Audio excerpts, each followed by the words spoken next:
السلام علیکم دوستان، الله دې وکړي چې ټول روغ جوړ او صحتمند اوسئ. بخیر راغلی بریا پښتو ته.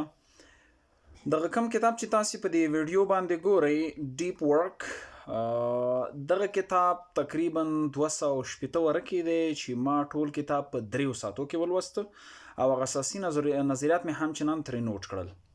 دا کتاب چې دی په انګلیسي کې دی او څنګه مې ولوسته، مطلب نظریات مې څنګه نوٹ کړل، دی باندې به تاسې پوه کړم چې کولی شئ تاسې دغه ټیکنیکس یا تخنیکونه استفاده کوئ او په خپله هغه کتابونه چې مطلب خلکو نه هفتې نیسي، میاشتې نیسي، په ورځ کې مطالعه کوئ په 100 ساعتو کې.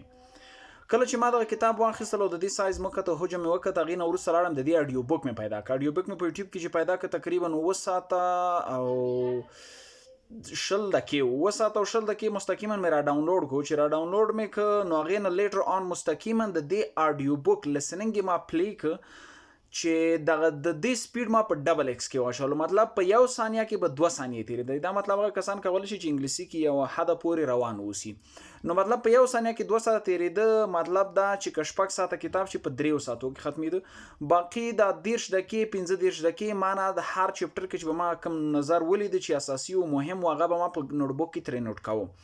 نو په دغه شکل کې ما وکولی شول چې یو کتاب چې هغه 250-300 پاڼې دی په 3 ساعتو کې مطالعه کړم.